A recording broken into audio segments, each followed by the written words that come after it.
করতে হবে তা হলো আমাদের চাহিদাগুলোকে সীমিত করার চেষ্টা করতে হবে, চাওয়াগুলোকে সংক্ষেপ করার চেষ্টা করতে হবে। একজন মুসলমান দুনিয়াটা যেহেতু তার জন্য তেমন গুরুত্বপূর্ণ না আখিরাতের তুলনায়, সেজন্য দুনিয়াতে আমি খেয়ে পরে কোনো মতে বাঁচার ব্যবস্থা হয় কিনা, জান বাঁচার মতো ব্যবস্থা হয় কিনা, এই চেষ্টা করতে হবে।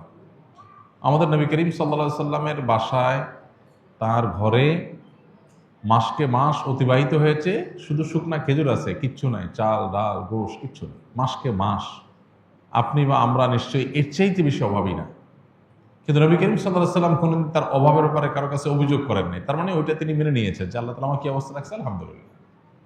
তরকারি নাই, লবণ দিয়ে ভাত খাবো, কাঁচামরিচ দিয়ে খাবো, ভাত দুই বেলা নাই, একবেলা আছে, একবেলা খাবো, ভাত দুই বেলা সবর করবো।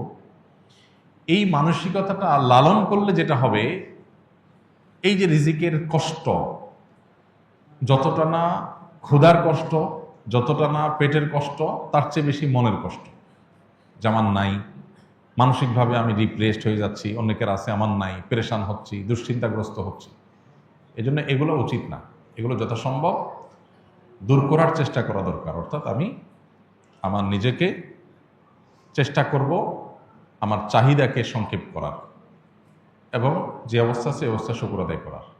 সেই সাথে আপনি চেষ্টা করবেন, সাধনা করবেন, মেহনত করবেন এবং সিরিয়াসলি কাজ করবেন। আমাদের অনেক ভাই আছে যাদের রিজিকের কষ্টে তারা ভোগেন, কিন্তু রিজিকের কষ্টটা হয় মূলত বেশিরভাগ মানুষেরই সিরিয়াসনেসের ঘাটতি আছে, অথবা কোনো কাজকে ছোট মনে করেন, তিনি সব কাজ করতে চান না।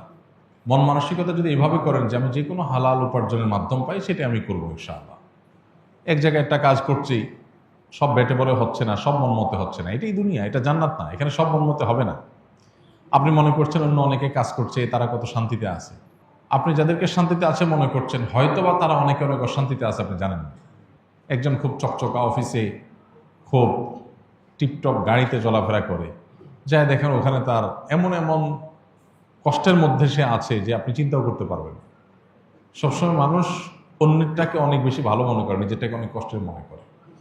এই জন্য যারা রিজিকের কষ্টে আছেন বলে মনে করছেন, তাদের অনেকে আসলেই অনেক কষ্টে আছেন।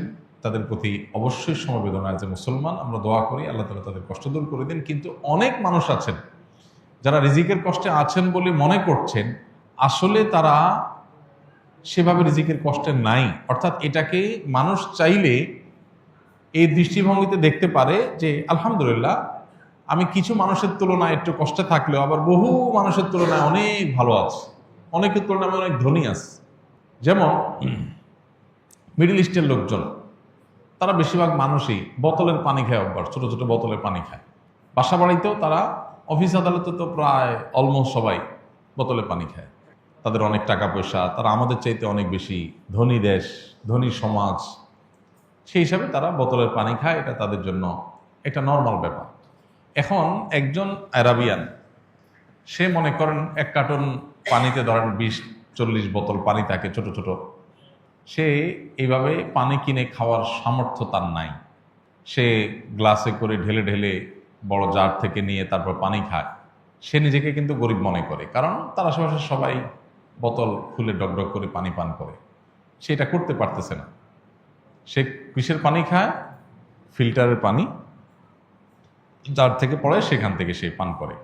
অথবা ফিল্টার করাও লাগে না, তাদের দেশে সব পানিগুলো জারের পানি ফিল্টার করাই আছে, ওইগুলো খায়, মগ দিয়ে খায়। তো মগ দিয়া যে খায়, এটা তার কাছে অভাবই মনে হয়। আহারে, আমি গরিব মানুষ, আজকে ওদের মতো টাকা থাকলে আমি বোতল খুলে ডকডক করে গিলতাম, একটা খাইতাম, ফালা দিতাম, আরেকটা ধরতাম। কারণ আমি পারি না, এই জন্য আমি ওই ফিল্টার করা যে জারের মধ্যে পানি থাকে, ওই জার থেকে ঢেলে ঢেলে খাই। এটা হলো গরিবের অবস্থা। আমাদের দেশে সেই গরিবের যদি আপনি তুলনা করেন যে পানি ফিল্টার করা লাগে না, সব ফিল্টার করা আছে, শুধুমাত্র ডাইলা খাওয়া। আমাদের দেশে অনেক মানুষ আছে যাহারে একটা ফিল্টার নাই, পানি সিদ্ধ করে করে ঢাকা শহরে অনেকে এখনো পান করে, অনেক কষ্ট করে। আমার যদি ফিল্টারের ব্যবস্থা থাকতো, অথবা ফিল্টার করা ছাড়া এরকম ডাইরেক্ট ফিল্টার করা পানি পাওয়া যাইত, ডাইরেক্ট খাওয়া যাইত, তাহলে আমি ধনী হতে পারতাম। তাহলে এর কাছে ধনীর সংখ্যা কিন্তু বোতল খাওয়া না, এর কাছে ধনীর সংখ্যা হলো ফিল্টারের পানি পাওয়া, তাই না? আবার আমরা যেরকম সুন্দর পানি পাই, আফ্রিকার অনেক দেশের অনেক অঞ্চলে মানুষ আছে, তারা যদি জিজ্ঞাসা করেন যে তুমি কেমন আছো ভাই, তো বলবে যে হায় হায়, একটু স্বচ্ছ পরিষ্কার পানি নাই, এই ময়লা সয়লা যা যখন পাই তাই খাইতে হয়, একটু পরিষ্কার পানি পাইতাম, ফিল্টার না হোক একটু পরিষ্কার পানি পাইতাম। তার কাছে ওইটা হলো ধনী হওয়া। তাহলে পৃথিবীতে সবাই ধনী সবাই গরিব, সবাই ধনী সবাই গরিব, এটা তুলনামূলক ব্যাপার। আমি যখন আমার চাইতে উপরের দিকে তাকাবো তখন মনে হবে আমি গরিব, আবার যখন আমি আমার নিচের দিকে তাকাবো তখন মনে হবে আমি ধনী। নবী করিম সাল্লাল্লাহু আলাইহি সাল্লাম আমাদের এই সমস্যার সমাধানের জন্য দৃষ্টিভঙ্গিটা পাল্টাতে বলেছেন। অর্থাৎ তিনি বলেছেন যে তোমরা দুনিয়ার ক্ষেত্রে তোমাদের চাইতে যারা উপরে আছে তাদের দিকে না চেয়ে যারা তোমাদের চাইতে নিচে আছে, কষ্টে আছে, তাদের দিকে তাকাও। তাদের দিকে তাকালে তোমার কাছে মনে হবে আলহামদুলিল্লাহ আমি তো অনেক ধনী, আমি তো ময়লা পানি খাওয়া লাগে না, আমি তো আলহামদুলিল্লাহ স্বচ্ছ পানি পাই, একটু ফিল্টার করে খেতে পারি। তো এই দৃষ্টিভঙ্গিটা আমাদের দুনিয়ার ক্ষেত্রে লালন করতে হবে। দিনের ক্ষেত্রে, আমলের ক্ষেত্রে হলো উল্টা। সেক্ষেত্রে হলো আমি আমার চাইতে যারা উপরে আছে তাদের দিকে তাকাবো, তখন মনে হবে আমি আর কি এমন আমল করলাম, আমি আর কি এমন ভালো কাজ করলাম। আল্লাহ তাআলা আমাদের এই দৃষ্টিভঙ্গিকে পরিবর্তন করার তৌফিক দান করুন।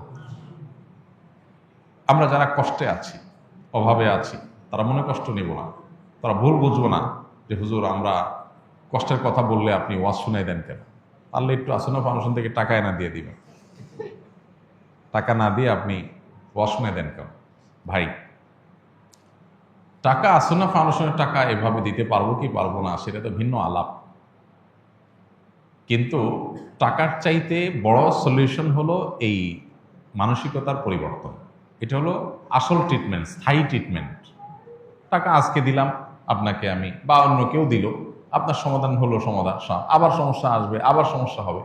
মানসিকতা যদি পরিবর্তন করে নেন দেখবেন যে আপনার ট্রিটমেন্ট নিজেরটা নিজে করতে পারবে। বেশিরভাগ ক্ষেত্রেই মানসিকতা পরিবর্তন করে আমাদের অভাবে আসি যে এই মানসিকতাই দূর করা সম্ভব। আমি অভাবে নাই, আমি অভাবে নাই আলহামদুলিল্লাহ, বহু মানুষের তুলনায় আমি ভালো আছি আল্লাহ শুকর। তাহলে আপনার মানসিকভাবে যে কষ্টটা এটাই দূর হয়ে যাবে।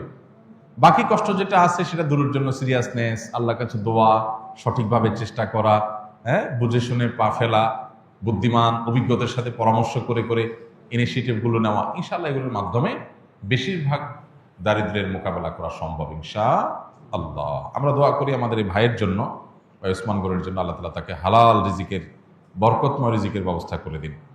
আর অনেক ভাই অনেক কষ্টে আছেন রিজিকের, আল্লাহ তাআলা